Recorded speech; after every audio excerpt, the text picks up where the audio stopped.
Salut la famille, je pense que vous allez bien. Ici, c'est votre frère, le berger Gracebo.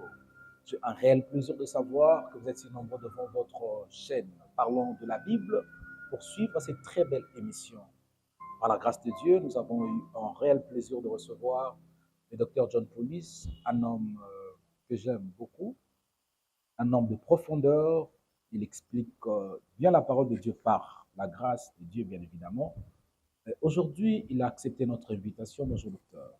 Bonjour Berger Grâce. C'est toujours un réel plaisir de vous recevoir dans notre émission. Nous bénissons Dieu pour cela, que toute la gloire revienne à lui pour ces jours de plus. Nous retrouvons encore sur votre plateau pour parler de lui. On ne peut pas commencer comme ça, cette émission comme ça, docteur, sans préalable que nous puissions prendre peut-être 2 minutes pour célébrer le Seigneur. Est-ce que vous pouvez nous conduire dans sa présence pendant quelques minutes? Gloire à Dieu. Jésus, sois béni. Je l'assurance, Grâce. je suis sauvé depuis que Jésus vit dans mon cœur. La vie éternelle qu'il m'a donnée, et je suis en lui à perpétuité. Qui me séparera de l'amour de Jésus?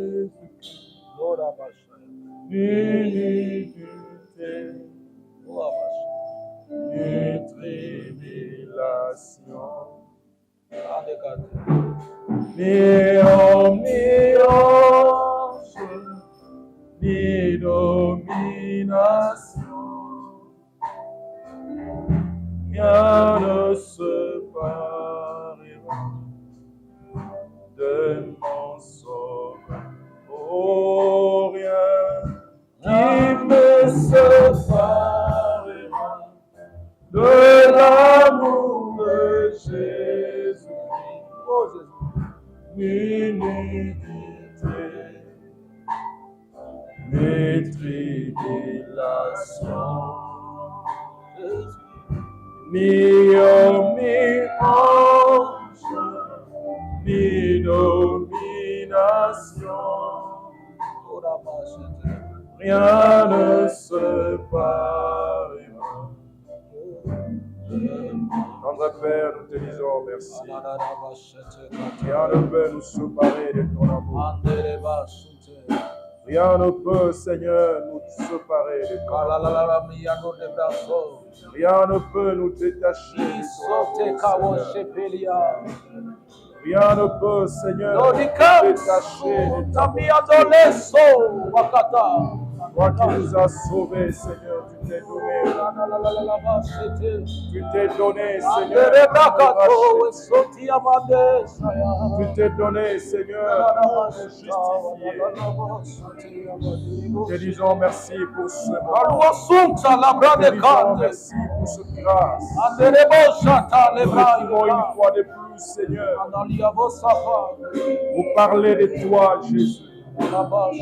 Demandons que ton esprit nous vienne en aide, que ton esprit nous enseigne, que ton esprit nous convainc, que ton esprit, Seigneur, s'émouvoie tout au long de cette émission. Des millions de personnes qui vont suivre, Seigneur, soient connectées à toi. Seigneur, sois visité par ta puissance. Mauke brochekeria. Mautera brochekeria ukera broche.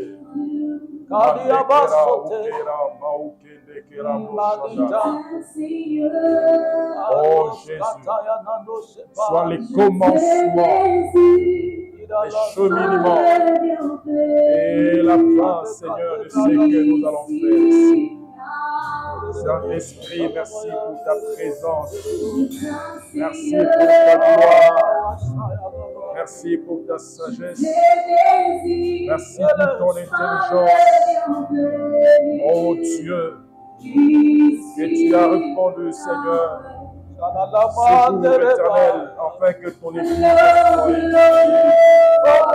afin que ton Église, Seigneur, soit perfectionnée, afin que ton cœur soit édifié, Seigneur. Oh Jésus, merci pour ta présence. Nous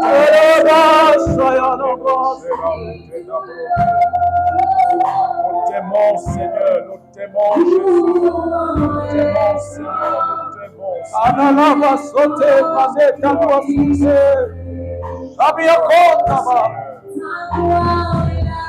Yes. Oui, Seigneur, ta gloire touche la vie de quelqu'un qui était malade, Seigneur, tu le guéris en ces moments. Tu le guéris en ces moments, Seigneur. Tu le guéris en ces moments. Tu guéris ton peuple, Seigneur, en ces moments. Tu prends le contrôle des familles, Seigneur, de toutes les personnes, Seigneur. Oh Dieu, connecté, Seigneur, oh Yahweh, à ces plateaux, Seigneur. Merci pour ta gloire. Merci pour ta gloire. Merci pour ta gloire.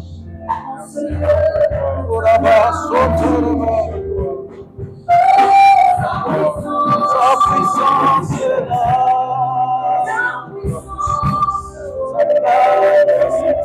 C'est bénissons le roi des rois. Sois élevé, le Dieu tout-puissant. Sois béni, le Dieu des esprits des prophètes. Oh! Tu es là, Seigneur. Nous sommes récompensés, nous avons l'assurance totale. Quand tu es là, Seigneur, nous sommes rassurés. Nous sommes rassurés. Nous sommes rassurés. Merci pour ce temps. Nous te bénissons. Merci d'accepter de commencer avec nous. Nous te louons pour ta gloire. Avec nous. Marazipa koshata marekato. Mabrata labosi keta efeso. Wante miaros kintalado shapa.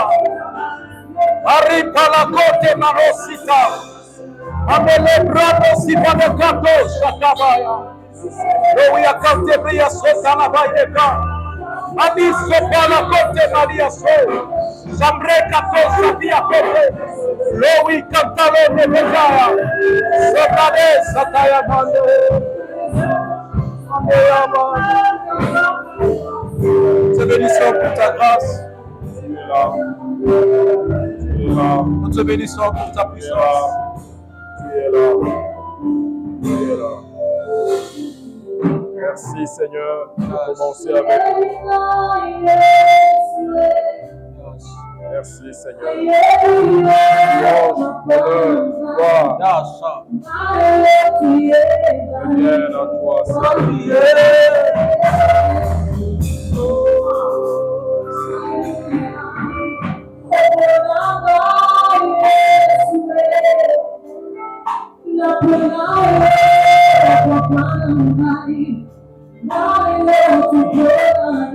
Oui, magnifique.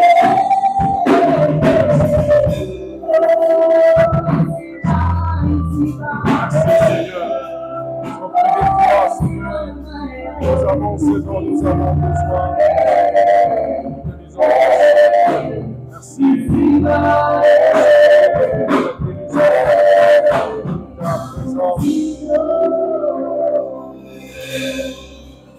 Commence avec nous, chemine avec nous jusqu'à la fin et que tout soit pour ta gloire dans le nom précieux de notre Seigneur Jésus. Ainsi nous avons prié et nous disons Amen. Waouh. Est-ce qu'on peut royalement acclamer le Seigneur? Il est digne de recevoir la gloire, la puissance, la sagesse, la force et l'honneur.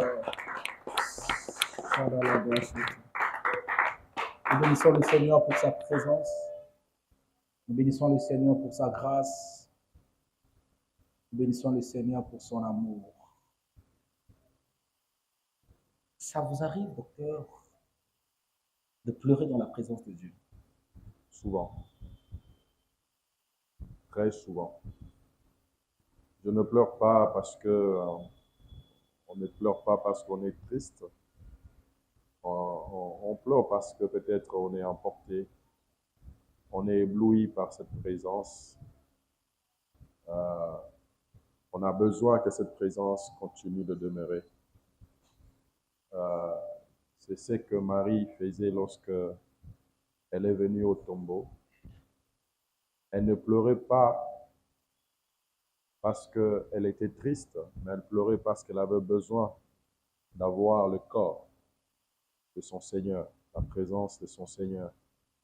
C'est ça. Nous ne pleurons pas parce que nous sommes pauvres ou nous sommes riches, mais nous pleurons parce que nous avons besoin de cette présence qui est plus que l'or, qui est plus que l'argent, qui est plus que tout ce que nous pouvons considérer des précieux dans ce monde. Voilà pourquoi des fois les larmes coulent. Pour supplier, Seigneur, est-ce que tu peux rester, que nous puissions continuer dans cet élan de ta présence. Vous savez, Moïse avait dit à l'Éternel, si tu n'es pas avec nous, alors nous ne quitterons pas cet endroit. La présence de Dieu est plus que tout. C'est ce que nous devons chercher en permanence, que Dieu soit avec vous. Quand Dieu est avec vous, vous avez l'assurance. Vous pouvez avoir une bonne prédication, mais si la présence de Dieu n'est pas là, la prédication ne va pas avoir un bon feedback.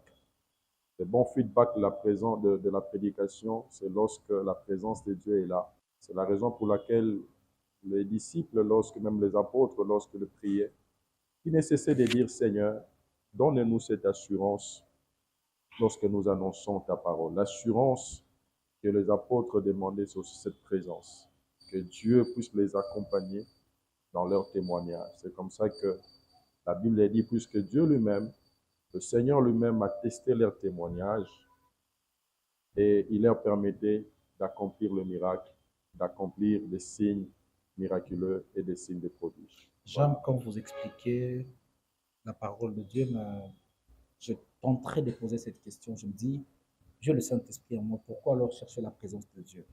C'est que je ne comprends pas réellement la présence de Dieu. J'ai le Saint-Esprit, pourquoi prier? J'ai le Saint-Esprit en moi, je peux dire, il marche avec moi, il dort avec moi, je souperai avec toi, bien évidemment, mais comment prier? Qu'est-ce qui se passe? On ne comprend rien. Regardez, c'est comme des eaux profondes qui ne bougent pas.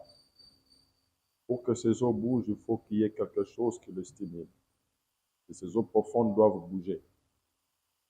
Nous avons besoin, Dieu est en nous, mais quand nous parlons dans cette présence, nous avons besoin de cette assurance qu'il est réellement avec nous, qu'il marche avec nous.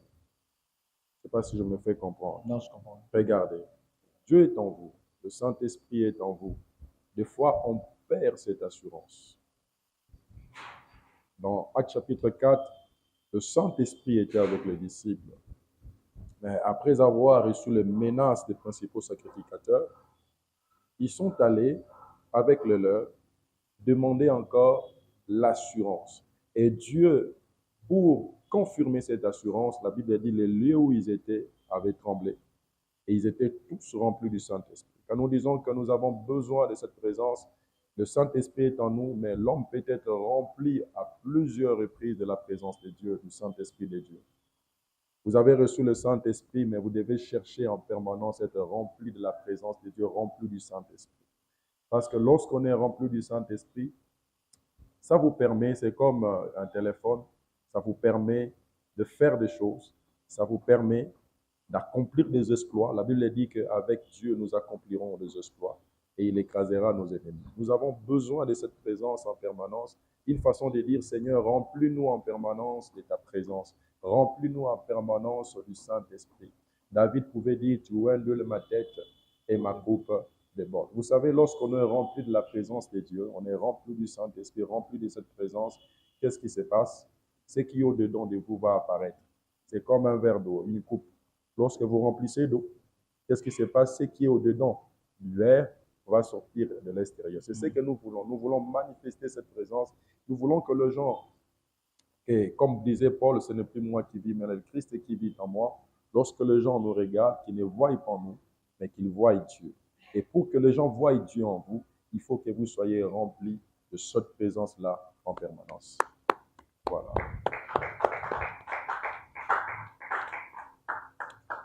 Docteur, par la grâce de Dieu, on va essayer de parler.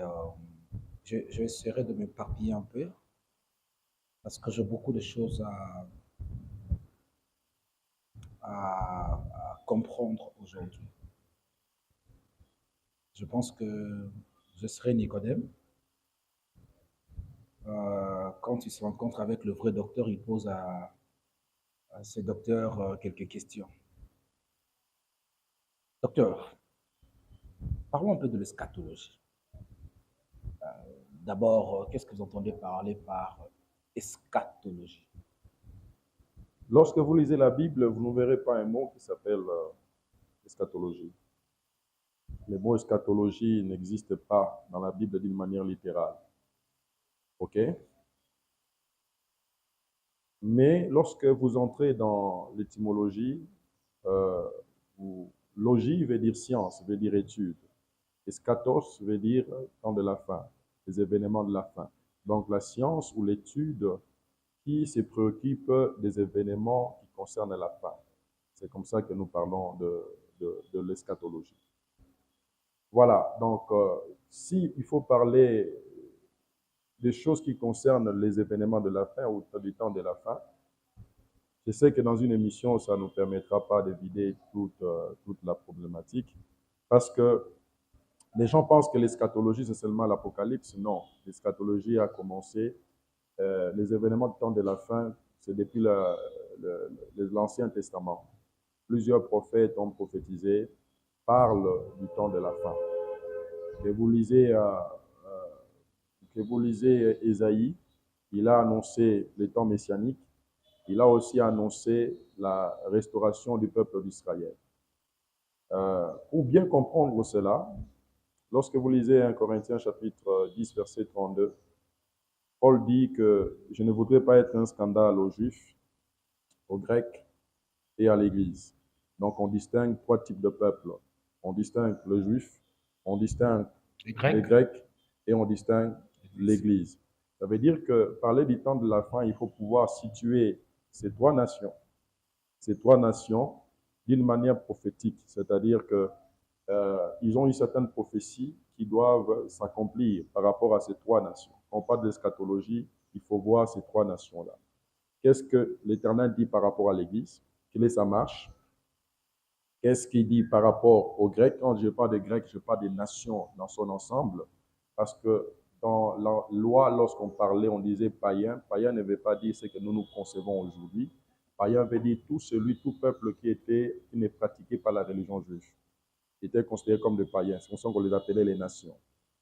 Et puis, vous avez l'Église. L'Église n'est rien d'autre que l'intercession entre le juif et le monde ou les nations, c'est-à-dire tous ceux qui ont cru en notre Seigneur Jésus-Christ, qui sont nés de nouveau, qui ont donné leur vie à notre Seigneur Jésus-Christ, qu'ils soient juifs, qu'ils soient nations. Et cet ensemble-là constitue l'Église. L'Église, il n'y a pas que des païens, il n'y a pas que des nations. Il y a aussi des juifs qui sont des chrétiens. D'accord? Et puis maintenant, il y a d'autres juifs qui n'ont pas cru, qui attendent de leur Messie. Donc, il y a une prophétie aussi qui marche par rapport à cette particularité de peuple-là. Il y a aussi une prophétie qui marche par rapport aux nations aussi qui n'ont pas donné leur vie au Seigneur. Vous voyez? Donc, il faut situer ça par rapport à cela. C'est comme ça que Paul dit, lorsque je viendrai à vous, je viendrai en révélation, je viendrai aussi en connaissance, en doctrine et en prophétie. Et tout message qu'on parle du prophétique, c'est pas comme aujourd'hui quand on le prêche, quand on parle du prophétique, les prophétiques doivent être situés par rapport à Israël, par rapport aux nations et par rapport à l'Église. Il faut situer les prophétiques dans ces trois départements ou les trois compartiments. Nation qui représente tous ceux qui sont en dehors de Christ. Les Juifs ou Israël, c'est-à-dire tous ceux qui n'ont pas cru à notre Seigneur, il est venu chez les siens, mais les siens ne l'ont point reçu. Mais à tous ceux qui l'ont reçu, il leur donne le pouvoir de devenir enfants de Dieu. mais il faut aussi situer par rapport à l'Église. C'est comme ça que Dieu va instituer, va donner une loi à Moïse en disant, vous aurez cette fête que vous devrez célébrer dans le calendrier que moi je vais vous fixer. Et les 7 fêtes que Dieu avait instituées, c'est la marche en fait prophétique. C'est la marche prophétique. On peut comprendre cette fête rapidement. Oui, je vais vous expliquer. C'est la marche prophétique. Vous avez la première fête qui est la fête de la Pâque. Je suis dans Lévitique chapitre 23. La fête de la Pâque, c'est en fait Pâques rappelait la sortie du peuple juif, le peuple d'Israël de l'Égypte et sa marche pour la terre promise. Mais en réalité, cette Pâque, l'accomplissement, c'était Christ. C'est en Christ. Christ est notre Pâque. Selon 1 Corinthiens chapitre 5, versets 5 jusqu'à 8, Paul dit que Christ, notre Pâque, a été immolé. Donc, cette fête s'est accomplie en Christ. C'est comme ça que j'insiste pour dire que la Pâque avec S n'existait pas.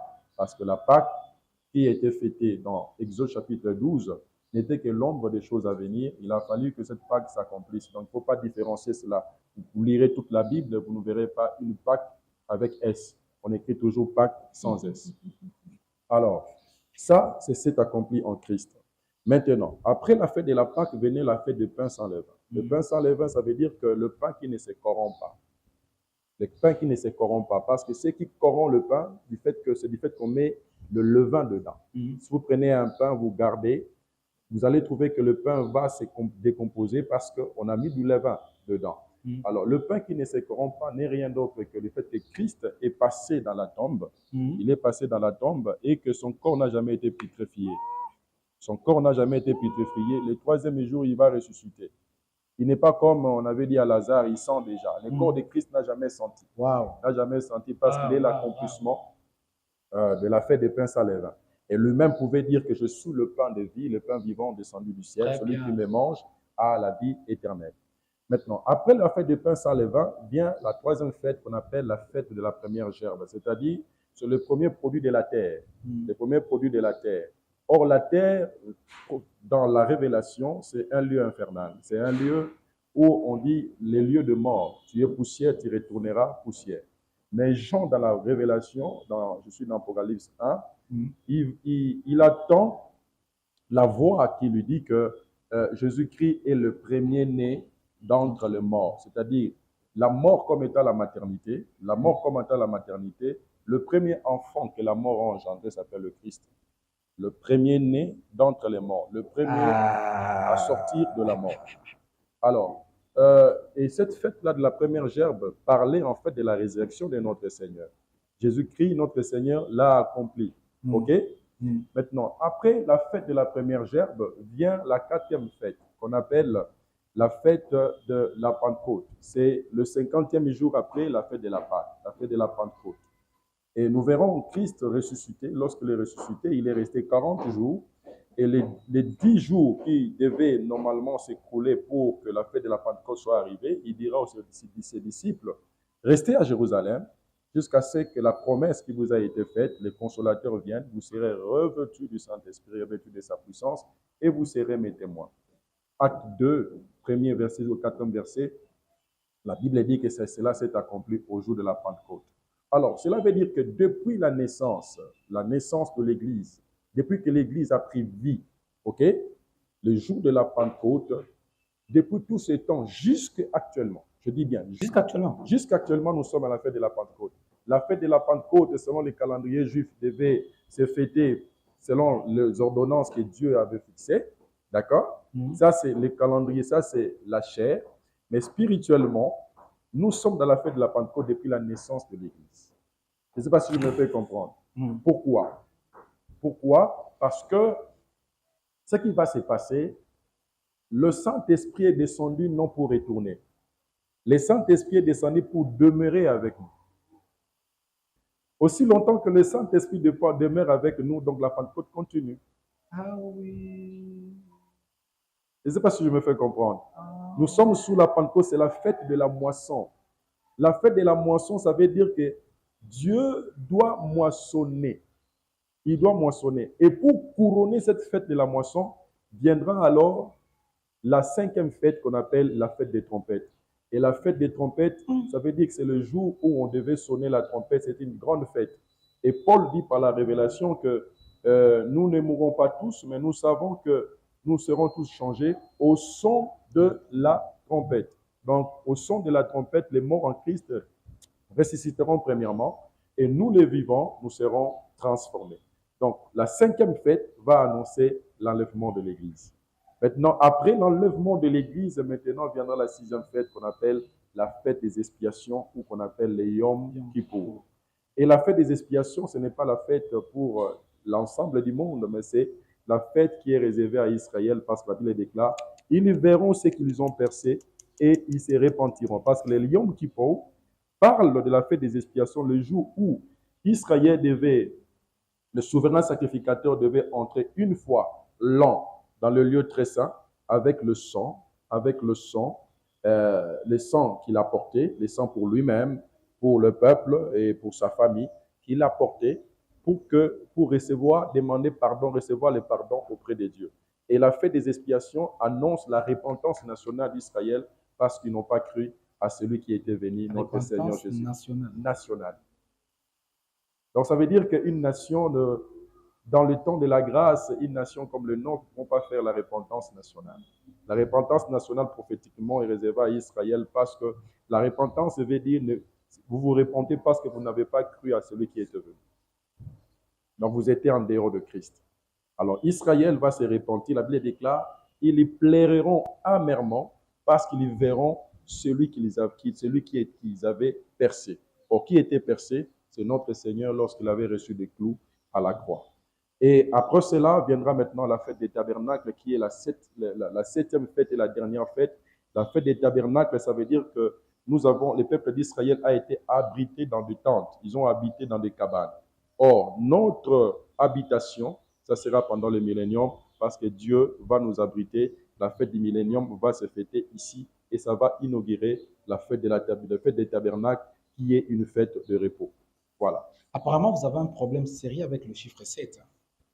Comment ça? Parce que vous expliquez bien. Le chiffre 7 vous dit quoi dans la Bible? Oh, le chiffre 7, ça symbolise beaucoup de choses. Ça symbolise la perfection, la totalité de Dieu, du fait que Dieu a fait les choses dans 7 jours, la totalité.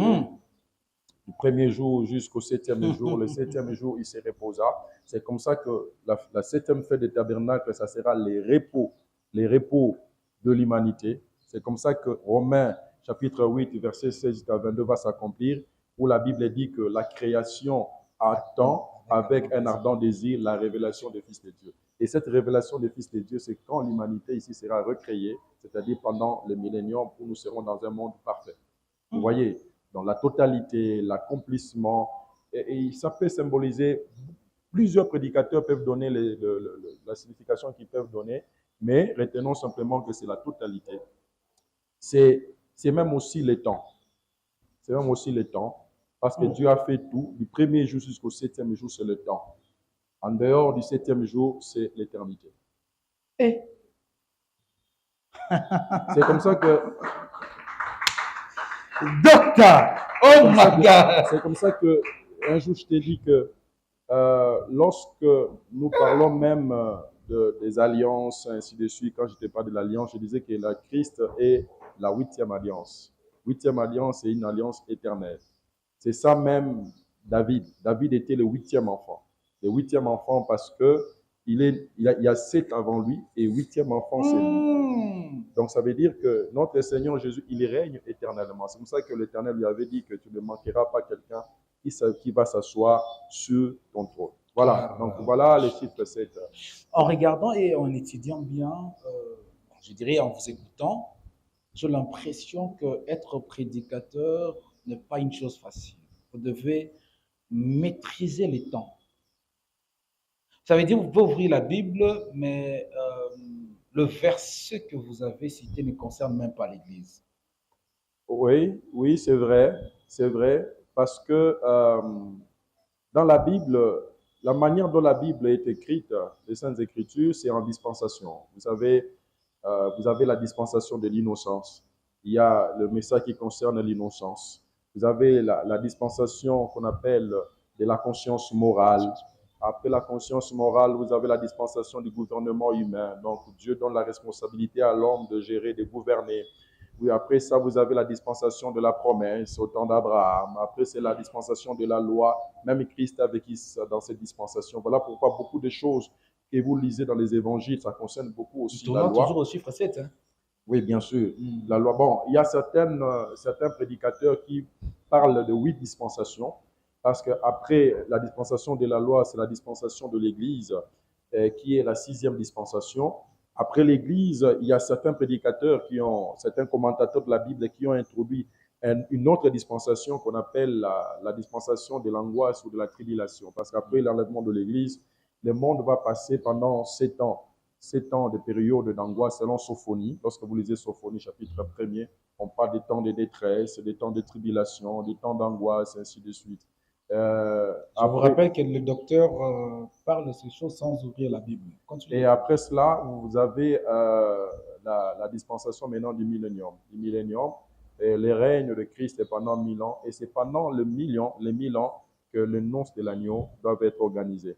Parce que le noces de l'agneau ne va pas se faire pendant que nous serons enlevés, parce qu'il faut qu'il y ait des invités. Or, certains invités ne ressusciteront que lorsque le Christ reviendra d'une manière physique. Parce que dans l'enlèvement, Christ, tout œil ne verra pas les Christ, ils seront seulement ceux qui seront en Christ, qui seront capables d'être enlevés. Ce sont eux-là qui vont rejoindre le Christ dans les airs. Mais dans la venue visible de notre Seigneur, qui posera ses pieds sur le mont Sion, tout œil le verra. Qu'est-ce qui se passera quand le Christ viendra, docteur? Bon, ça dépend de quelle période vous vous situez. Si c'est pendant l'enlèvement de l'Église, l'enlèvement de l'Église, il va se tenir dans la nuée, et les morts en Christ ressusciteront premièrement, et les vivants qui seront en Christ, tous ceux qui seront en Christ. Voilà pourquoi je conseille les gens, ne ratez pas l'enlèvement, parce que si vous ratez l'enlèvement, la période qui va suivre, ça va être très difficile. Parce que les morts en Christ ressusciteront, premièrement, vont porter un corps de gloire. Quand on parle de mort en Christ, le mort en Christ, Abraham n'est pas mort en Christ. Isaïe n'est pas mort en Christ. Daniel n'est pas mort en Christ.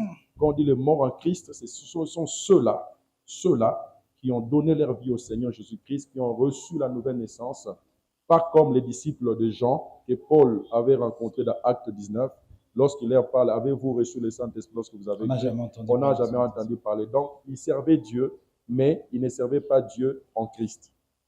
Parce qu'il devait d'abord être en Christ. Parce que celui qui est en Christ, cela veut dire qu'il a reçu aussi le Saint-Esprit de Dieu en lui. Parce que c'est lui qui devait baptiser du Saint-Esprit et du feu.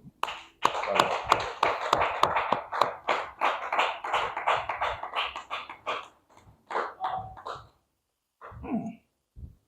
Voilà. Il y a la Bible là passe.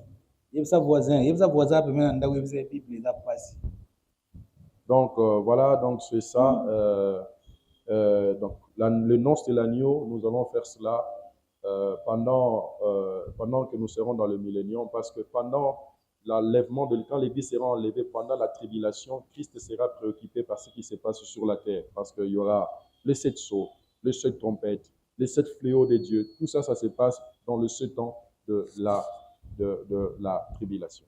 Qu'est-ce qui se passera, docteur, pendant ces 7 ans? Lorsque vous lisez Apocalypse, on parle de l'ouverture des sceaux. Voilà pourquoi le message de 7 sceaux, c'est un message qui ne concerne pas l'Église. Lorsque vous lisez Apocalypse, l'Église finit d'Apocalypse 1er jusqu'à Apocalypse 3. Le règne de l'Église, la dispensation de l'Église prend fin. Comprenez? On parle de la lettre adressée aux 7 églises. Ça prend fin d'Apocalypse 1 jusqu'à Apocalypse 3. OK? Apocalypse 4, dès le premier verset, l'Esprit de l'Éternel dit à Jean, monte vers moi. C'est l'image de l'enlèvement. Et lorsqu'il monte vers l'Éternel, qu'est-ce qu'il voit? Il voit les trônes. Il voit les trônes, il voit tout autour des trônes, il voit des mystères, il voit des choses. C'est-à-dire, on est déjà dans un monde où il y a un début de, entre guillemets, de purification qui commence. Parce qu'on est sauvé par la grâce. Mais la Bible déclare que nous passerons tous dans le tribunal de Dieu, et chacun rendra compte de ce qu'il a fait en bien ou en mal dans ce corps. Le tribunal ne pas dire le trône du jugement. Il faut faire la part des choses. Quand on parle du tribunal de Christ, ce n'est pas le trône du jugement. On est sauvé par la grâce, mais on passe devant le tribunal pour la purification, parce que la femme de Christ doit paraître sans tache, ni ride, ni rien de semblable. Il faut que cette femme soit nettoyée, soit lavée. sais pas si je me fais comprendre. Mhm. Voilà, on appelle ça en d'autres termes le bain nuptial. Avant qu'une femme aille à la rencontre de son mari, il faut que la femme soit nettoyée, soit lavée. Il faut le revêtir de la robe, ainsi de suite. C'est le bain nuptial. C'est comme ça que nous passerons tous devant le tribunal de Christ et chacun rendra compte. Mais moi, je rendrai compte de ce que je fais, en bien ou en mal. Une façon pour nous de comprendre la notion de la grâce. Et on n'est pas sauvé par nos efforts, par nos œuvres, mais on est sauvé par la grâce.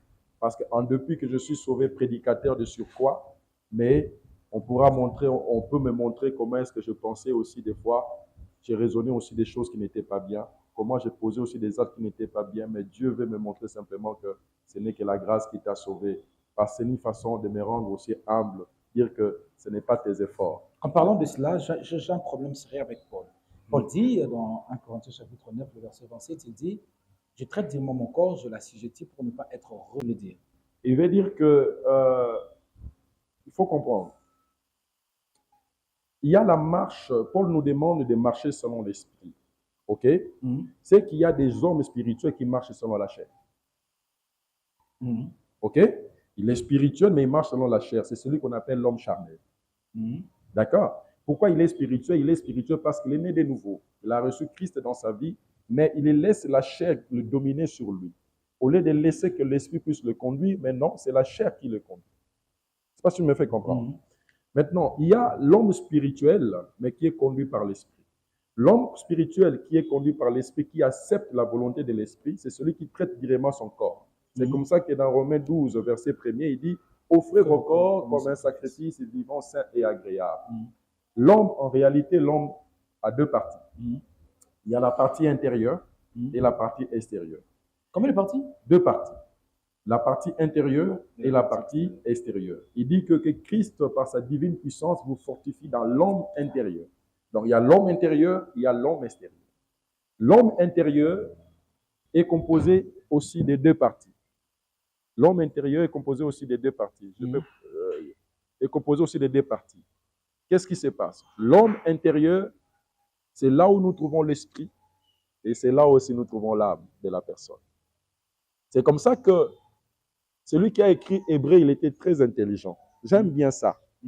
Hébreu chapitre 4, verset 12, la Bible dit que la parole de Dieu est plus tranchante qu'une épée à double tranchant, capable de séparer l'esprit et l'âme. Parce que si l'homme intérieur est composé de l'esprit et l'âme, on peut confondre en disant que l'esprit égale à l'âme. Non, l'esprit n'est pas égal à l'âme. C'est la parole de Dieu qui nous permet de séparer l'esprit et de séparer l'âme. C'est comme ça que Paul, par révélation, il dira dans 1 Thessaloniciens chapitre 5, verset 23, il dit que Dieu, que le Christ vous sanctifie dans votre esprit, dans votre âme et dans votre corps.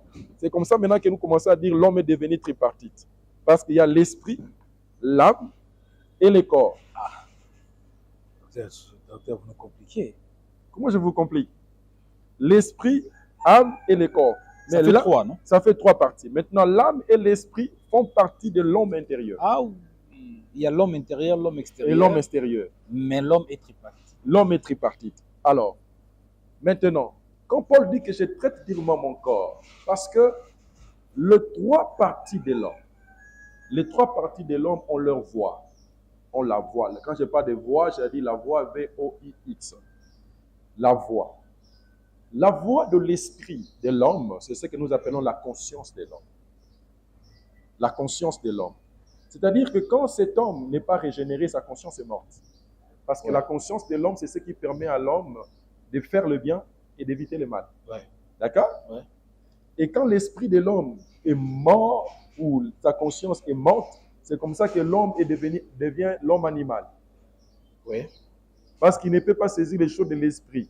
Parce que son esprit est mort. Pourquoi son esprit est mort? Il ne peut plus saisir les choses de l'esprit. Parce que l'esprit, Dieu a donné à l'homme l'esprit. Parce que l'esprit est la lampe qui permet à Dieu de parler à l'homme. Dieu ne nous parle pas à travers notre âme, ni à travers notre corps, mais Dieu nous parle à travers notre esprit. Ça, je me fais comprendre. Dieu ne nous parle pas dans notre âme, L'Esprit de Dieu parle à l'esprit de l'homme. à l'esprit de l'homme. La seule partie de l'homme qui entre en contact, en connexion avec Dieu, qui est esprit, c'est l'esprit de l'homme. C'est comme ça que Jésus-Christ dira à la femme samaritaine, le Père cherche les vrais adorateurs, ceux qui l'adorent en esprit et en vérité.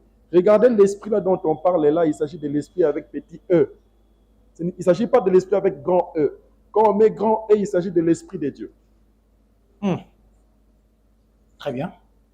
Est-ce que je me fais comprendre? C'est-à-dire, ce qu'il a donc en esprit, l'esprit avec petit E, il s'agit de l'esprit de l'homme régénéré. D'accord? Maintenant, la conscience est la voix de l'esprit de l'homme. Un homme qui est né de nouveau a une conscience aussi renouvelée, régénérée. Maintenant, il y a aussi l'âme. L'âme, maintenant, a aussi une voix. La voix de l'âme, c'est ce que nous appelons la raison. Là où il y a la raison de l'homme. La raison, où nous appelons les émotions de l'homme. OK? Par exemple, j'ai un tel sentiment, j'ai telle émotion, ainsi de suite. Quand je pleure, ainsi de suite. Toutes ces émotions sont cachées dans l'âme de la personne. Quand l'esprit de l'homme est sauvé, l'âme n'est pas automatiquement sauvée. Il faut maintenant que l'âme aussi soit sauvée. Raison pour laquelle Jacques écrira en disant que la parole qui a été implantée dans votre esprit est capable aussi de sauver votre âme. Je ne sais pas si je me fais comprendre. L'esprit est sauvé. L'esprit est sauvé. L'âme est en train d'être sauvée. Est en train d'être sauvée parce que c'est là où se trouvent les émotions de l'homme, la raison de l'homme. Il faut que l'âme aussi soit sauvée. L'âme là sera sauvée comment? Aussi longtemps que la parole demeure en vous. Voilà pourquoi il est important. Christ n'a pas sauvé l'âme. La mort de Christ n'a pas sauvé l'âme. Il te sauve d'abord ton esprit. Ceux qui sont en Christ sont devenus une nouvelle créature. Les choses anciennes sont passées. Voici toutes choses deviennent nouvelles. On devient une nouvelle créature d'abord dans son esprit. Très bien. D'accord? D'abord dans son esprit. Maintenant, ton âme doit être sauvée à travers la parole qui a régénéré ton esprit aussi longtemps que cette parole demeure en toi. Et que tu écoutes cette parole-là. Alors, il n'y a pas que l'âme aussi. Il y a aussi le corps. Le corps. Le corps, c'est quoi? C'est les toucher. Le corps, c'est quoi? C'est les sentiments. J'ai besoin de prendre la bière. J'ai besoin de faire ceci. J'ai besoin de faire ceci. J'ai besoin de faire ceci. J'ai besoin de faire ceci. Maintenant, comment le corps peut être sauvé? Le corps est sauvé. Paul nous donne une formule. Il dit, donnez vos corps comme un sacrifice vivant, sain et agréable. Ce qui sera de votre part un culte raisonnable. C'est comme ça qu'il a dit, je traite durement mon corps. Le corps va te demander, tu vois cette femme-là, tu vois cette fille-là, elle est jolie, hein, elle est belle, hein? Est-ce que tu ne peux pas aller? Tu peux sentir des choses dans ton corps. Mais comment on traite durement ton corps? C'est le fait de dire non. Du fait que je suis régénéré, le corps, toi, tu ne me commandes pas, mais c'est l'esprit que je dois écouter, parce que l'esprit ne me conduira que vers le bien. C'est comme ça qu'il a dit, je traite durement mon corps. Le corps peut avoir la volonté, mais je ne veux pas laisser cette volonté dominer sur moi, que le corps puisse me conduire. Qu'est-ce qui arrivera à un chrétien qui ne traite pas durement son corps? Qui ne traite pas durement son corps. Parce que, parlons de l'église de Corinthe, la Bible déclare qu'il y avait une impudicité qui ne se faisait même pas chez le païen. De telle enseigne, il y a quelqu'un qui a couché même avec la femme de son père, je ne sais pas si j'ai oublié. Mais je me dis, on peut être dans une église et mal se comporter et se comporter comme un païen. Je suis en Christ, mais je me comporte comme un païen. Le danger de chrétiens qui se comportent ou qui marchent selon la chair. Parce que Romains chapitre 8 classe cela. Il dit, ne vous affectionnez pas aux choses de la chair. De la chair. Il faut affectionner aux choses de l'esprit. Très bien, il faut vivre selon l'esprit. Oui. Mais moi, je me dis, docteur, si vous vivez selon la chair, vous mourrez. Si par l'esprit, vous faites mourir l'action de votre corps, vous vivrez. Docteur, le danger d'un chrétien qui vit selon la chair. Imaginez qu'un esclave qui a été affranchi, il accepte de redevenir esclave. C'est ça en fait. Christ nous a affranchis, il nous a rendus libres. Si vous acceptez de vivre selon la chair, donc vous acceptez de redevenir esclave. Donc vous mettrez votre esprit en danger. Non. Parce que votre esprit a été régénéré. Regardez. C'est Jésus qui nous a sauvés. C'est pas de notre force, Attendez. de notre effort. Jésus nous a sauvés. Jésus nous a sauvés. Mais puisque vous laissez votre porte ouverte, vous laissez votre porte ouverte. Voilà pourquoi la Bible déclare que lorsqu'on est sauvé, notre corps a été crucifié avec le Seigneur Jésus-Christ. Le corps du péché est devenu impuissant. Mais si vous donnez la force à votre corps, vous donnez la force au péché, ça veut dire que vous ne marcherez plus selon l'esprit, mais vous marcherez maintenant selon la chair. Ok? Si vous marchez selon la chair, vous mettez votre foi en danger. C'est ça en fait. Donc, il est important, vous mettez votre foi en danger. Voilà pourquoi il est important de suivre la volonté de l'esprit. De laisser l'esprit conduire votre vie. Job dit qu'en l'homme, c'est l'esprit. Et par là, nous comprenons la définition de l'homme selon Dieu, dans la pensée de Dieu. Attendez. Quand Job dit en réalité dans l'homme, c'est l'esprit, et l'apôtre Paul dit dans Galates chapitre 5, verset 16, marcher selon l'esprit. Oui. De quel esprit dont on est en train de faire allusion? L'esprit de l'homme, l'esprit que Job parle là, c'est l'esprit de l'homme. Il s'agit de l'esprit de l'homme qui est la lampe de l'Éternel. C'est-à-dire un esprit régénéré, parce que Dieu souffla dans l'homme un souffle de vie et l'homme devient un être vivant. D'accord? Mais non, marchez selon l'esprit. L'esprit, c'est avec un grand E. C'est-à-dire vous devez suivre la volonté du Saint-Esprit. Or, le Saint-Esprit entre en connexion avec l'esprit de l'homme qui a été régénéré. Je ne sais pas si je me fais comprendre. Très bien. Voilà, donc c'est ça. Donc quand vous voulez marcher selon la chair, ça veut dire que vous vous exposez à beaucoup de choses. À beaucoup de choses. Même si je vis comme je vis là, Jésus-Christ m'a sauvé, ce n'est pas par mes efforts, par ma force. Ce n'est même pas parce que je prie, parce que je crains Dieu, c'est par sa grâce. Mais attendez, même quand berger, je vis comme je vais, berger grâce, est là avec moi. Berger grâce. Jésus-Christ nous a sauvés par la grâce, mais celui qui n'accepte pas la grâce, il n'est pas sauvé. Il nous a sauvés par la grâce, mais il faut accepter la grâce. J'en profite d'être sauvé pour vivre comme je vais. La grâce n'est pas une licence du péché. Voilà pourquoi Paul dit que pécherons-nous parce que nous sommes sous la grâce. Il dit loin de là. Donc dans la grâce, on ne peut plus mentionner le péché. Si vous avez été sauvé par la grâce, ça veut dire le mot péché, vous devez oublier ça. Vous ne devez plus vivre selon la chair. Non. La grâce vous donne des opportunités à vivre une vie meilleure. Et non une vie selon le péché. La grâce vous donne le potentiel de la vie de sanctification. C'est que l'homme ne pouvait pas faire lorsqu'il y avait la loi. La grâce vous donne maintenant la capacité de faire cela. Parlez-nous un peu de la grâce, docteur. Parlez-nous un peu de la grâce pendant 2 minutes. La grâce. Docteur, je me mets à la place d'un chrétien. Passez-moi l'expression, parce que ça crée un débat. Quelqu'un a dit qu'il n'y a pas de vie spirituelle. Je ne sais pas si vous avez entendu parler de cela. Mais écoutez, on est sauvé d'abord dans son esprit. On est né d'abord dans son esprit. Paul dit, c'est moi qui vous ai engendré. On engendre d'abord dans l'esprit de l'homme. C'est l'esprit de l'homme qui est. Dieu est esprit. À tous ceux qui l'ont reçu, ceux qui croient en son nom, il leur donne le pouvoir de devenir enfants de Dieu. De devenir enfants de Dieu. Ok? Pas enfant d'un père spirituel, d'un pasteur. Mais Paul dit, c'est moi qui vous ai engendré. C'est moi qui vous ai engendré. Lorsqu'il s'adresse à Philémon, lorsqu'il parle de Onésime, lorsqu'il renvoie Onésime à Philémon, il dit, mon enfant que j'ai engendré sous mes entrailles. Donc Paul était comme une maman qui avait des entrailles, parce que tout celui qui a la foi doit avoir des entrailles, et il a engendré par la foi. La foi n'est pas matérielle, la foi est spirituelle.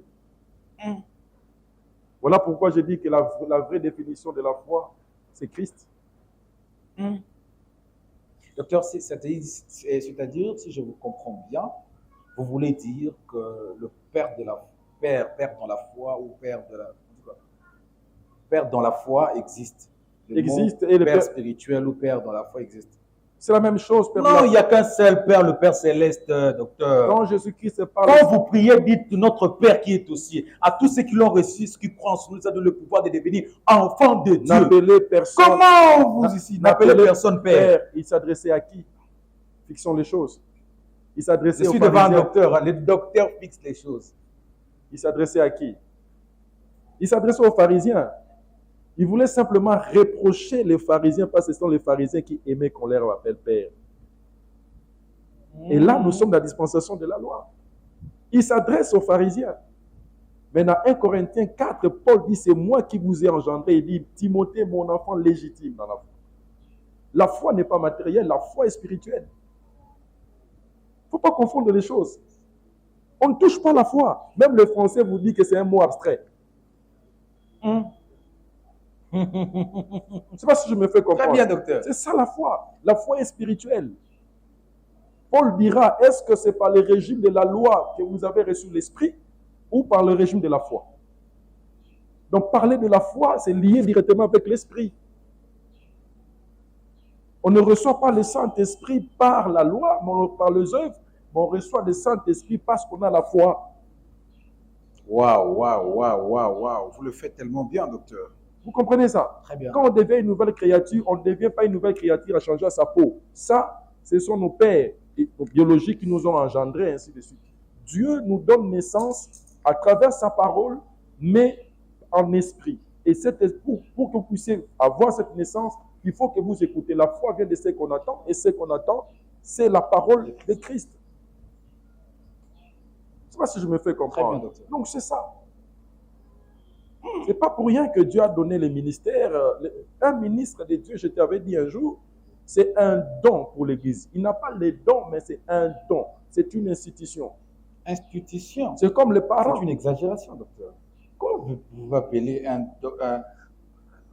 pasteur? Est-ce qu'un ambassadeur est une institution?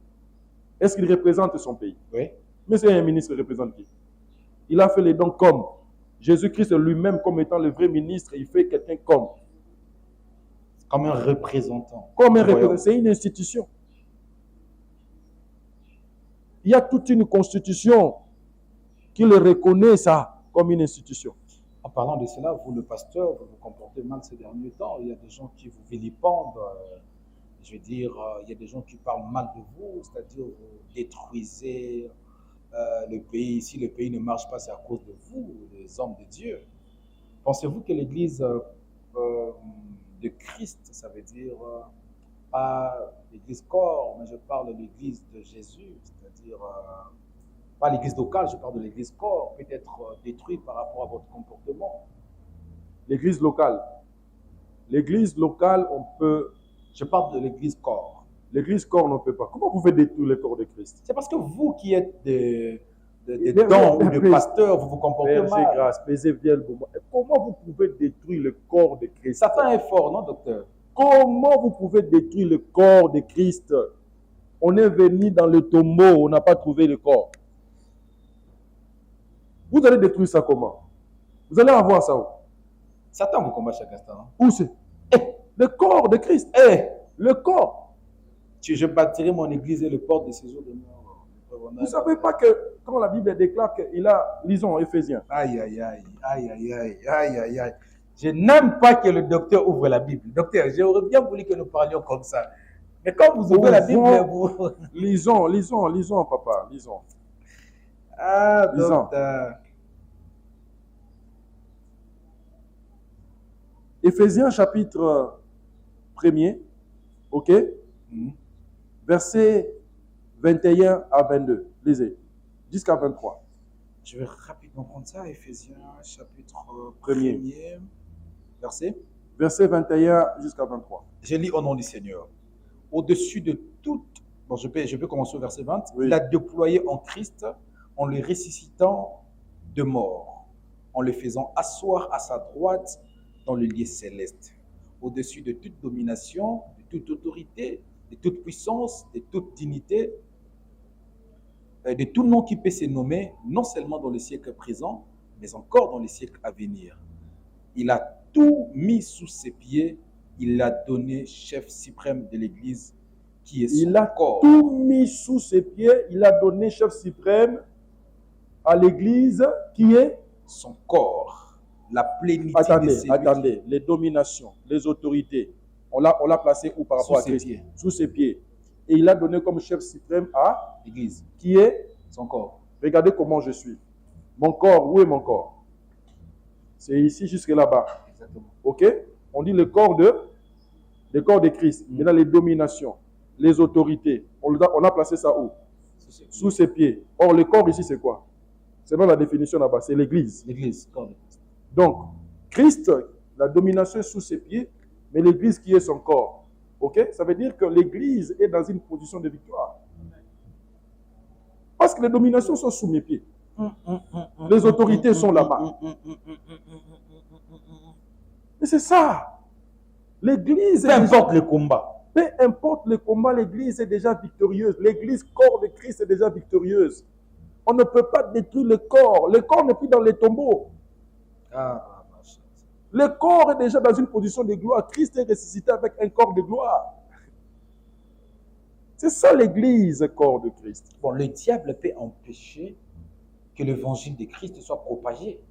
Le diable peut empêcher l'homme. Oui. Ok? Il peut empêcher les hommes de Dieu. Enfin, comme Paul pouvait dire que j'avais l'ambition de venir chez vous, mais le diable m'en a empêché. D'accord? Il peut créer un empêchement. D'accord? Mais l'évangile c'est autre chose. L'évangile, c'est la puissance de Dieu pour le salut de quiconque croit. Oh mon Dieu! Je peux tomber malade, mais l'évangile ne tombera pas malade. Hey! Je peux mourir, mais l'évangile ne mourra pas. Je ne sais pas si je me fais comprendre. Il y a de faux et la Bible dit il y aura de faux Christ et de faux prophètes. Ils feront de grands miracles. Mais tu parles de faux Christ et de faux prophètes. Au point s'ils étaient capables de séduire même des Élis. Il y a une guerre, non? Est-ce qu'on a... Satan est là, docteur. Est-ce qu'on a dit que... Est-ce que ces passages, on a dit qu'il va séduire les élus au point, même s'ils étaient capables possible. Ça montre que ce n'est pas possible. Oh, au point s'il était possible de séduire les élus. Non, ce n'est pas possible. La Bible est claire. Au point s'il était possible, c'est que ce n'est pas possible. Ça veut dire ils sont là aux aguets. Soyez aux aguets, il va rôder comme un lion rugissant. Il cherche qui va dévorer, mais ce n'est pas l'Église, corps de Christ. Quelqu'un a dit... Est-ce que vous comprenez? Jézabel est forte, hein, docteur. Jézabel. Tous les prophètes se prosterneront devant. Mais ça, ce sont dans les assemblées. Une assemblée locale peut mourir. Une assemblée locale peut mourir. Hein? Une assemblée locale peut mourir. Une église bâtiment peut mourir, mais pas le corps de Christ. Je ne sais pas si je me fais comprendre. Ok? Détruisez. Voilà pourquoi Jésus-Christ pouvait dire, détruisez-moi ce temple, moi en 3 jours je le relèverai. Il ne parlait plus du temple là, mais il parlait de son corps. L'église locale. Pour dire que son corps ne peut pas être détruit. Le diable est stratège, docteur. Oui. Vous savez, vous vous souvenez encore du Covid-19? Oui. Les gens ne se rassemblaient pas pour chercher le Seigneur. Les gens ne se rassemblaient pas, mais c'est l'assemblée locale. Exactement. Le diable peut affaiblir de manière progressive. Non, si le diable vous affaiblit parce que vous vous rassemblez, parce que vous ne connaissez pas ce que vous êtes. Aïe, aïe, aïe. Si vous ne connaissez pas ce que vous êtes. Aïe, aïe, aïe. L'église corps, les dominations, les autorités, c'est sous les pieds. Donc ça veut dire que Christ est là, il est... Oh non, Dieu, Christ est merveilleux. Il nous aime, il est tellement merveilleux. Il dit, Père, cette domination-là, ne place pas ça sur ma tête, ni sur ma main, mais mets ça sous mes pieds. Sous mes pieds. Parce que j'aimerais que les gens qui doivent profiter de cette domination, que ce soit le corps. C'est comme ça que ça s'accomplit. Ce qui a été dit dans Genèse chapitre 3, verset 15. La postérité de la femme t'écrasera la tête. Or, j'ai compris que c'est nous qui écrasons. Mais à travers Christ.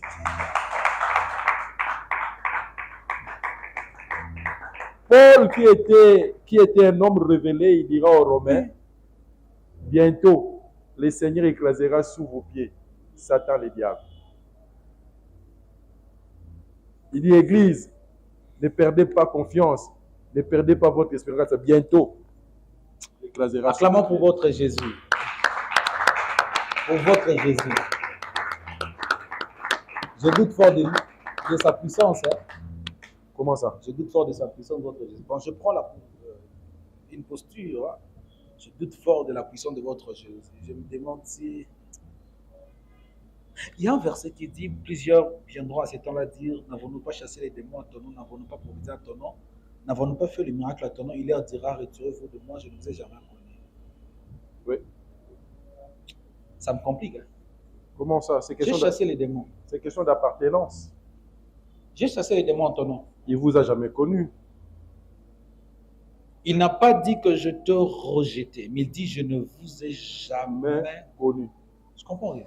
Mais j'ai chassé les démons en ton nom. Mais c'est comme les disciples, ils ont vu qu'ils ont rencontré des gens qui chassaient les démons au nom de Jésus. Oh. Les disciples ont dit, Seigneur, nous les avons interdits parce qu'ils ne sont pas avec nous. Il a dit, non, celui qui n'est pas contre nous est pour nous. C'est pour dire ceci. C'est pour dire ceci. Jésus-Christ honore son nom. Il honore son nom. Je sais qu'il s'est passé une histoire dans Actes chapitre 19, lorsqu'on parle des fils de Sceva. Ils ont voulu invoquer le nom que Paul prêchait, et les démons ont réagi. C'était des exorcistes. La Bible dit qu'ils étaient des exorcistes. Donc ils faisaient ça pour l'argent, pour le bien matériel. C'est comme ça que les démons ont répliqué. Vous avez chassé les démons en son nom. Il honore son nom parce que son nom est glorieux, son nom est puissant. La Bible déclare que les démons connaissent les noms de Jésus, ils tremblent. Quand vous prononcez le nom de Jésus, ils tremblent. C'est la toute puissance du nom de Jésus. Ok? Ils tremblent. Mais, dans l'appartenance ou dans la connaissance, il dit que je ne vous ai jamais connu parce que vous êtes serviteurs d'iniquité. Ce qui a fait que ces personnes-là ne soient pas connues, c'est parce qu'ils étaient encore dans l'iniquité. Ça veut dire qu'ils n'étaient pas en Christ, dans le Seigneur. Docteur, ouais. Vous allez bien? Oui, je vais bien. Vous allez bien? Oui, je vais bien. J'espère que vous tuez un peu. Bon, de toute façon, je suis déjà mort depuis longtemps. Vous me donnez l'opportunité de tuer les docteurs. Vous me donnez cette opportunité? Je peux l'attaquer un peu? Tout mon corps a été crucifié déjà à la croix. Tu voulais encore me tuer pour une deuxième fois? Vous êtes sûr qu'il va s'en sortir? Alors, docteur, vous avez dit quelque chose qui m'a étonné ici. Vous avez dit que la Pâque ne peut pas s'écrire avec S, mais nous écrivons la Pâque avec S. Vous ne voyez pas que vous venez de dire quelque chose pour compliquer nos pensées ou comment? Ça veut dire, on écrit toujours Pâques avec S. Moi, je ne comprends pas les prédicateurs. Laissez-nous de la manière dont on a appris des choses. Pourquoi vous venez nous dire des choses que vous ne... Ça veut dire des choses qui nous troublent. Est-ce que vous pouvez écouter quand je parle des docteurs? Parce qu'ils sont des dons. Il faut écouter les docteurs. Quand je parle des docteurs, ce n'est pas moi. Vous avez parlé de grossistes ici. De grossistes, voilà. Nous devons aller dans les détails. 1 Corinthiens 5, verset 8. Je voudrais même que tu lises le verset 7. 1 Corinthiens 5, verset 7. Tu peux lire. 1 Corinthiens 5, je suis un peu loin. Verset 7. Tu peux lire. Je préfère que tu lises. Ça, tu pourras voir cela.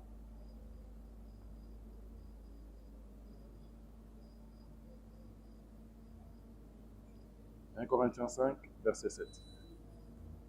1 Corinthiens 5, verset 7. Faites disparaître le vieux levain, afin que vous soyez une Pâque nouvelle. » On dit une Pâque nouvelle. La Pâque là, c'est écrit avec S à la fin, ou Pâque sans S. Sans S. Parce que Christ, notre Pâque, a été immolé. Paul donne la signification même de cet agneau-là qu'on immolait. Qu'on immolait le 14e jour. Il parle que c'est l'accomplissement, c'est le Christ. Lui, il a été immolé. La Pâque que les Juifs ont fêtée en Égypte n'était que l'ombre des choses qui devaient venir. Si un jour le Seigneur me donne l'occasion, on aura une émission pour vous dire, je peux vous le dire même maintenant si vous voulez, pourquoi on avait pris l'agneau le 10e jour, on devait attendre le 14e jour pour immoler cet agneau. Pourquoi? Parce que si tu regardes 14, ça fait 14 jours, ça donne 7 fois 2. 7 fois 2, ça veut dire 7, 7. Ok? C'est une façon de dire le 10e jour, on récupère l'agneau, mais on ne le bouffe pas le 10e jour. Il faut attendre le 14e jour, c'est-à-dire 4 jours après. Et ça, Christ le dira là, dans sa conversation avec les disciples. Il dira que lorsqu'on lui dit que Hérode cherche à te tuer, il ne faut pas aller à Jérusalem. Il dit, allez dire à ces renards-là, le Fils de l'homme fait des miracles aujourd'hui. Il est guéri demain, et après l'autre jour, il va mourir. Il finira tout. C'est-à-dire lui-même, il se prenait dans la peau de l'agneau qui a été pris le 10e jour. Il doit faire des exploits. 1, 2, 3. Et les 4e jour, il devait finir. Donc, ça fait 14 jours. Parce qu'il devait nous faire entrer dans le repos. Si les premiers 7 jours, c'était le repos de Dieu, et le second 7 jours, ça devait être le repos que nous devons normalement entrer mais dans le Christ. C'est comme ça qu'il a dit, venez à moi, vous tous qui êtes fatigués, chargés, je vous donnerai du repos. Le premier 7e jour, Dieu s'est reposé de ses œuvres, parce qu'il avait créé. Mais il a fallu un autre 7e jour pour que nous, l'humanité, nous puissions entrer maintenant dans les repos. Quand Dieu est entré dans les repos, l'humanité n'était pas entrée dans les repos. Or, pour que l'humanité entre dans les repos, cette humanité qui avait péché avec Adam, il a fallu qu'un agneau, heureusement l'agneau a été prédestiné avant la fondation du monde, que cet agneau-là vienne et que cet agneau-là soit immolé pour que nous puissions entrer dans le véritable 7e jour, dans notre 7e jour qui montre notre repos. Donc, si vous prenez le repos de Dieu et le repos de l'humanité, ça fait 7 jours, plus 7, ça fait 14. C'est comme ça que Hébreu dira que, lorsqu'il parle Hébreu chapitre 3, verset 19, il dit que le repos de Dieu est encore ouvert, il appelle tout le monde à entrer dans son repos. Voilà. Je vous citerai juste le nom, vous me direz ce que vous comprenez de ces noms. Dieu. Le créateur de toutes choses, l'immuable, celui qui est au-dessus de tout, celui que nous devons vénérer et adorer, notre Père. Jésus-Christ. Le véritable Dieu, le Fils de Dieu en même temps, mais aussi notre Sauveur, notre Seigneur, celui qui a pris notre place et qui est mort pour nous à la croix. Saint-Esprit. Le Saint-Esprit, il est consolateur, l'Esprit de son Fils, l'Esprit de Dieu, le Christ, Dieu lui-même. C'est lui qui nous accompagne, notre avocat, notre ami par excellence. C'est lui avec qui nous devons collaborer, selon qu'il est écrit que l'épouse et l'esprit disent « Viens ». C'est pour dire que nous sommes dans un temps où nous devons collaborer, vivre une complicité positive avec lui. Apôtre. Un don de Dieu, un envoyé de Dieu, un ministre de Dieu, comme tout autre ministre de Dieu, une institution appelée à annoncer, à rendre témoignage de Christ, à annoncer la mort et la résurrection de Christ. Il n'est pas là simplement pour bâtir les églises. Même un évangéliste peut bâtir une église. Docteur. Un enseignant, celui qui est un détaillant, il essaie un peu de nettoyer nos oreilles, comme le petit doigt ici. Lorsque tu as mal, lorsqu'il y a un problème là-bas, il faut que l'oreille ici t'aide un peu à nettoyer. Et le docteur est là pour nous enseigner, pour entrer dans les détails, pour que nous puissions comprendre la pensée du Créateur lorsqu'il a dit, lorsque les choses ont été écrites par les apôtres. Les docteurs vous essaient de vous faire comprendre pourquoi ça a été écrit comme ça, dans quel contexte ça a été écrit, afin que notre foi soit bien assise sur la saine doctrine. Église locale. Église locale, c'est une église bâtiment, c'est une église qu'on peut détruire, mais c'est une association de racheter des dieux, qui sont appelés à confesser la même foi et à se retrouver pour partager le pain qui est la parole, à persévérer dans la fraction du pain et dans la communion fraternelle. Pour finir, chrétien. Chrétien, c'est le premier nom qui a été donné aux disciples de Jésus-Christ à Antioche. Cela veut dire que c'est un disciple de Dieu, celui qui doit vivre à la manière de Christ et selon le Christ. Celui qui est né de nouveau et qui doit faire la promotion de son Seigneur, qui est le Christ, par sa foi, par sa confession, par sa profession et par sa manière de vivre. Je vous donne 1 minute de convaincre un athée. Il ne croit pas que Dieu existe. Il ne croit pas à toutes ces choses. Vous avez 1 minute pour le convaincre. Je voudrais te dire simplement, il est celui qui te donne l'être, la vie, la respiration et les mouvements.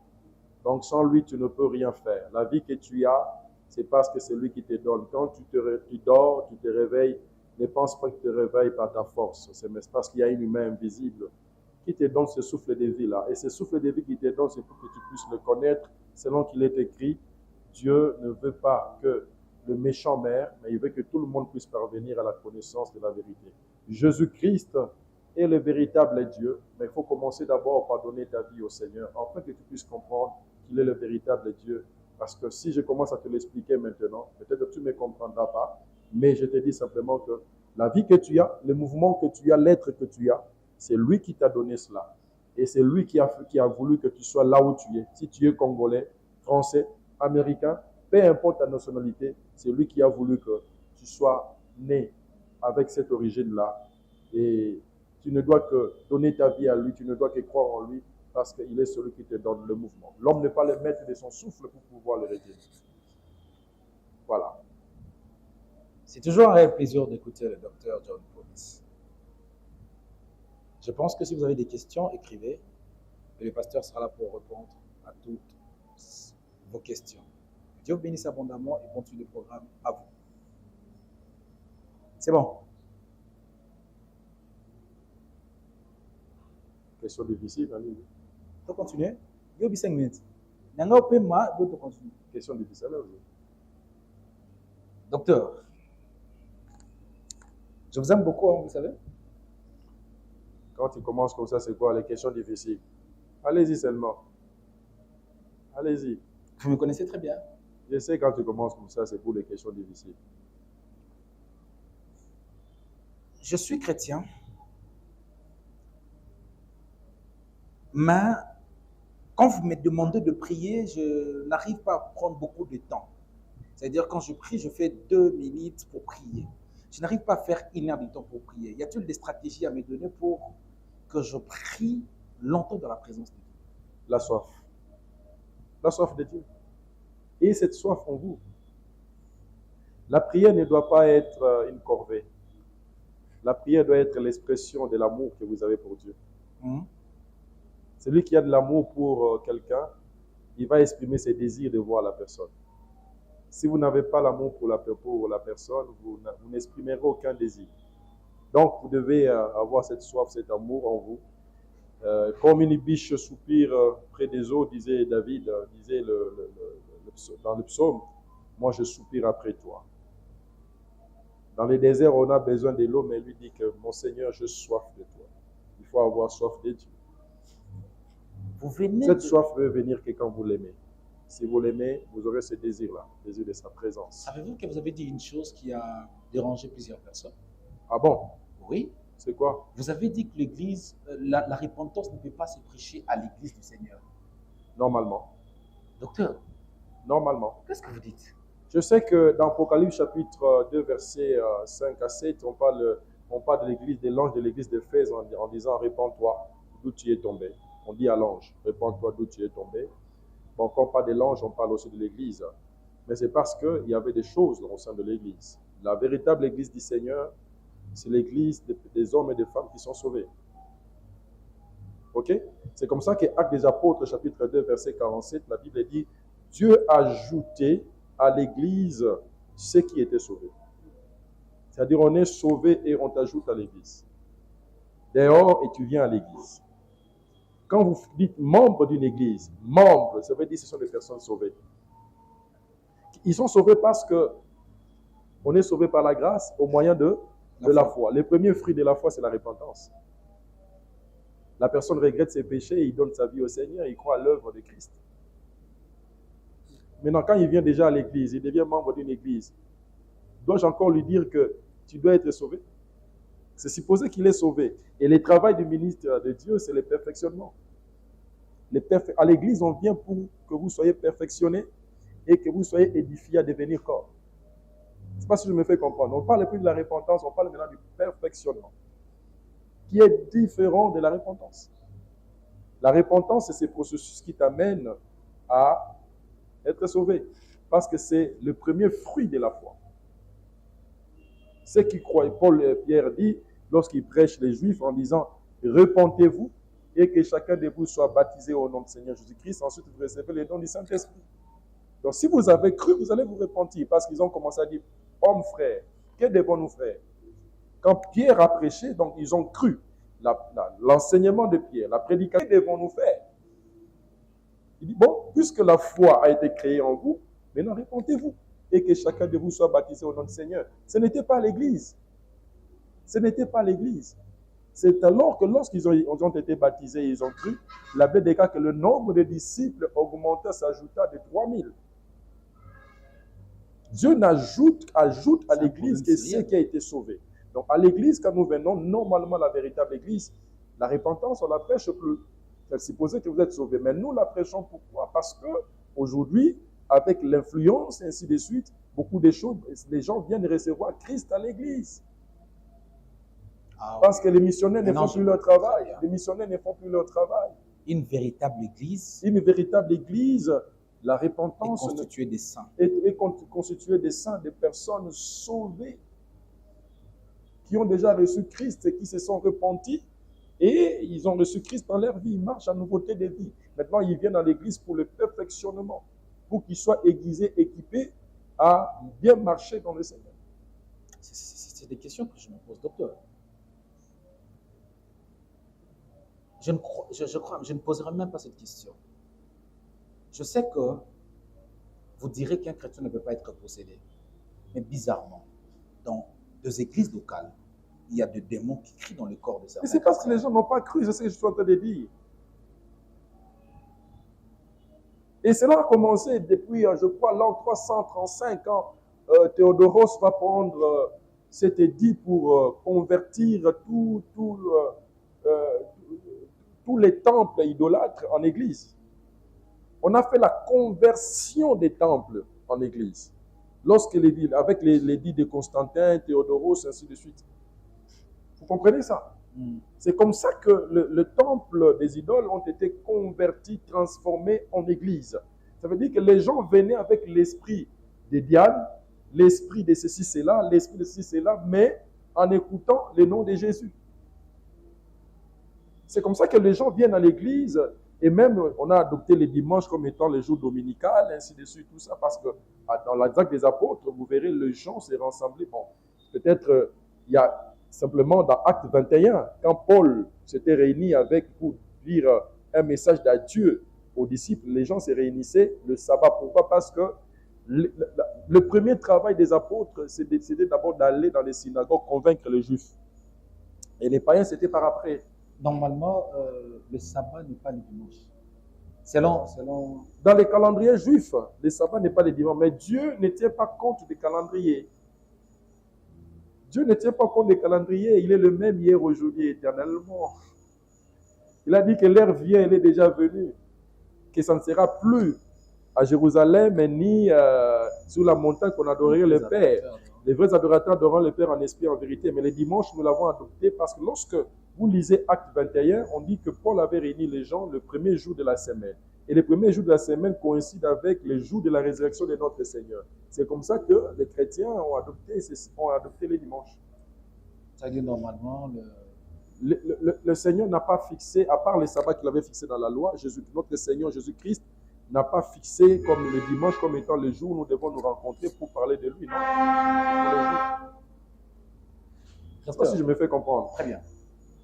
Il y a Est-ce que j'ai répondu à ta question sur la repentance? Tu as bien compris ça? Très bien. Donc, voilà, la véritable Église du Seigneur, c'est supposé que tous les gens sont sauvés. Mais ceux qui viennent là, aujourd'hui, les gens viennent parce qu'ils disent que c'est le jour du Seigneur. Ils viennent, mais ils n'ont pas cru, ils n'ont pas donné leur vie au Seigneur. C'est comme ça que vous voyez des manifestations des démons au sein de l'Église, ainsi de suite, tout ça. On délivre des gens parce qu'ils n'ont pas donné leur vie au Seigneur. Mais ceux qui fréquentent les églises sans connaître le Christ. Sans donner sa vie au Seigneur. C'est un problème de confession de foi. Tu peux être là à l'église, tu attends la parole, mais tu n'as jamais donné ta vie au Seigneur.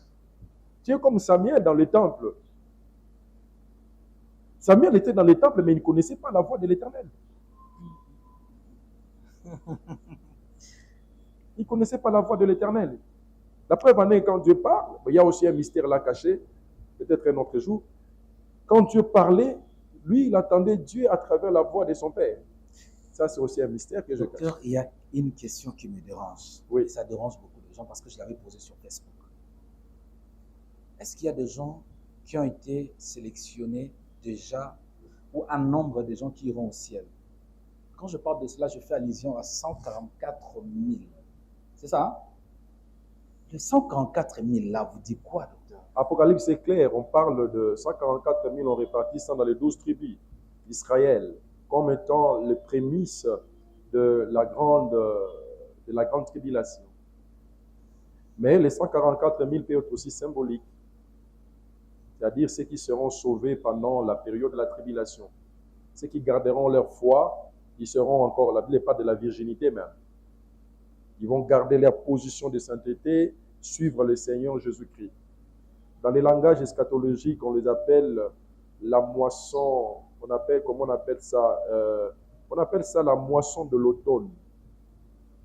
Parce que le calendrier prophétique, c'est un calendrier agricole. C'est un calendrier agricole. On parle de la moisson. La Pentecôte, c'est la moisson de blé. Ok? L'église, c'est le blé. Christ lui-même, comme étant le premier blé, il dit que dans Jean chapitre 12, il dit que lorsque le blé ne meurt pas, je disais que le calendrier prophétique, c'est un calendrier agricole. Il y a la moisson de blé, il y a la moisson de l'orge, il y a 3 types de moissons. Il y a la moisson de l'orge, il y a la moisson de blé, il y a aussi la moisson des autres produits de la terre. Et dans chaque moisson, il y a toujours les prémices de la moisson. Ok? Or, Christ, comme étant, il s'est comparé au blé. Et même nous, la Pentecôte, la fête de la moisson, c'est la moisson du blé. Après la moisson du blé viendra maintenant la moisson des autres produits de la terre. Les autres produits de la terre, ça, voilà pourquoi on parle de 144 000 personnes comme étant le prémisse de cette moisson-là. Voilà pourquoi Apocalypse 14 décrit comme étant ceux qui marchent avec l'agneau, qui sont restés fidèles à l'agneau, qui sont vierges, ainsi de suite. Bien qu'on répartit ça, on le répartit dans les 12 tribus, 12 000, 12 000, 12 000, 12 000, mais c'est vrai, quand on parle des 1000 peut être aussi la multitude. La multitude, parce qu'il n'y aura pas que les 144 000 qui seront sauvés pendant la grande tribulation, mais il y a aussi ceux-là que Jean avait vus. Je suis dans Apocalypse 6, il a vu des gens qui ont été décapités à cause de Christ, en disant, Maître Saint, pourquoi ne vengerais pas-tu, pourquoi tu ne vas pas venger notre sang? La Bible déclare qu'on leur a donné des vêtements blancs, en disant jusqu'à ce que leur nombre sera complet. Ça montre qu'il y aura aussi des multitudes de gens qui seront sauvés pendant la grande tribulation. Donc les 144 000 peuvent faire allusion aux Juifs qui seront sauvés pendant la grande tribulation comme étant le prémisse de cette moisson des autres produits de la terre, mais aussi comme étant les nations aussi qui seront sauvées, qui seront fidèles à Christ. Docteur, qui vont refuser la marque de la bête, bien sûr. Vous connaissez qu'il y a certaines personnes qui sont prédestinées pour le ciel. Peu importe leur vie ici sur la terre, ils iront au ciel. Vous croyez à cela? Faux. Les personnes qui sont prédestinées pour aller au ciel, ce sont les gens qui ont été prédestinés en Christ. Christ est comme étant la véritable prédestination. La Bible dit « ayant été prédestinés en Christ ». L'adoption, la prédestination, c'est du fait que la prédestination se réfère toujours à quelqu'un. Quand on dit prédestination, c'est-à-dire destination, une destination qui a été préparée en avance. On prépare une destination en avance lorsqu'on connaît les repères. C'est qu'il y a une référence. Or, notre référence, c'est selon le Christ, parce qu'il est l'agneau qui a été préparé avant. C'est comme ça que la Bible dit, ce qu'il a connu d'avance, il les a aussi prédestinés à être semblables à l'image de son Fils. C'est-à-dire, s'il n'y avait pas l'image du Fils de Dieu, on n'allait jamais parler de la prédestination. Non, nous, vous expliquez mal. Nous qui sommes prédestinés, peu importe notre manière de vivre ici sur la terre, nous irons au ciel. Vous aurez un bon cachet d'enfer. Souvenez-vous de Jacob et Ésaü. Oui.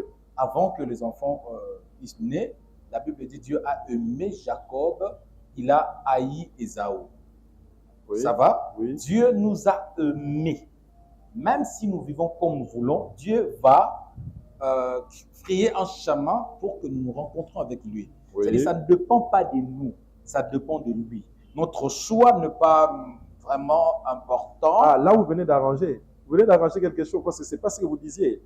Vous dites ceci que peu importe la vie que je mène là. Même si je ne crois pas en Jésus, je dis ceci. Ce n'est pas notre choix. Dieu va nous forcer par la force. Il va nous forcer de croire en Jésus. C'est-à-dire, je suis prédestiné pour le ciel. Peu importe tout ce qui s'est fait. Moi, Dieu m'avait déjà choisi. Peut-être que vous n'êtes pas choisi. Moi, Dieu m'avait déjà choisi pour le ciel. C'est ce que je dis. Dieu vous avait déjà choisi pour le ciel. Oui. C'est alors si vous ne les rencontrez pas pendant le jour de votre vie, fini pour toi, vous n'irez pas à ce ciel-là. Parce que chacun rendra compte de ce qu'il a fait en bien ou en mal. Donc, il n'y a pas de prédestination sans Christ. Sans Christ, il n'y a pas de prédestination. Je peux lire juste un passage. Merci beaucoup. Juste avec 5 minutes. Très bien. Juste un passage.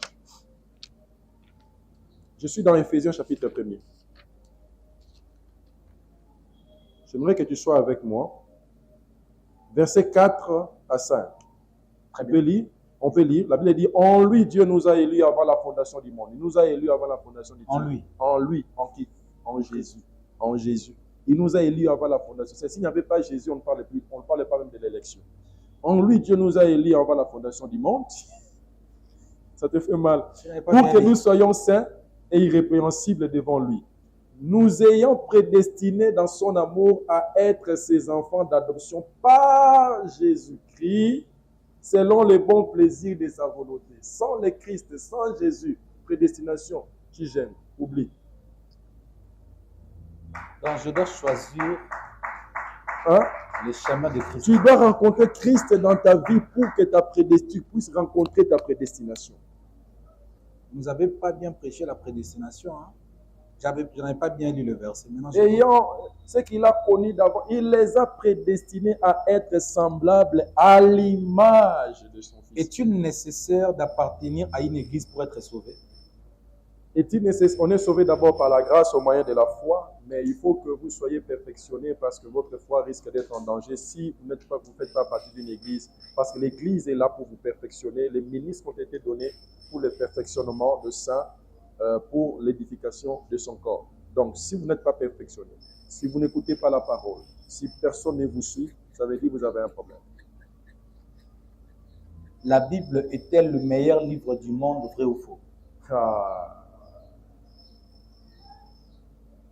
Bon, la Bible est-elle le meilleur livre du monde? Je dis oui. Je dis oui parce que c'est dans la Bible que je trouve la parole de Dieu. La Bible n'est pas la parole de Dieu. Il y a des commentateurs, il y a de ceux qui pensent que la Bible c'est la parole de Dieu, d'autres pensent que dans la Bible il y a la parole de Dieu. Mais moi je crois que toute écriture est inspirée de Dieu, utile pour enseigner. L'écriture de Dieu, c'est ça la parole. Et ça nous permet d'être enseignés en toutes choses. Vous avez fouillé parce que je vous avais piégé. Dernière question. Avant-dernière, s'il vous plaît, docteur. Affirmez-moi d'abord, la Bible a-t-elle changé le monde, vrai ou faux? A-t-il changé le monde? La parole de Dieu a changé le monde, pas la Bible. Mais la Bible est l'ensemble de la foi vient de ce qu'on entend vient de la parole de Christ, on ne vient pas de la Bible. La Bible, ici, si je lis ça, je ne trouverai pas un mot qui s'appelle Bible dedans. Mais je trouverai la parole. Je n'ai pas compris. N'acclamez pas d'abord, attendez. Moi, je n'ai pas compris, docteur. Lis de Genèse à Apocalypse, montre-moi là où c'est écrit la Bible. Il n'y en a pas. Il n'y en a pas. Mais la parole, tu trouves ça? Oui. Au commencement, Dieu créa les cieux et la terre était informe et vide. Au commencement était là, la parole. Et la parole était avec Dieu. Et la parole était Dieu. Voilà.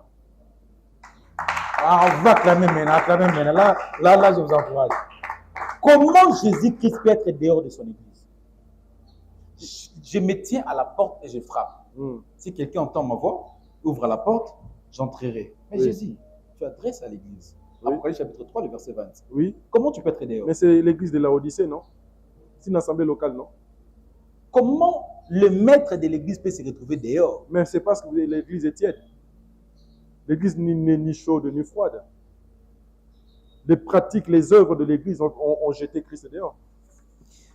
Nous avons qu'une minute pour clôturer. Docteur, vous êtes là? Oui, je suis là. Docteur, vous êtes là? Je suis là. Expliquez-nous le livre d'Apocalypse.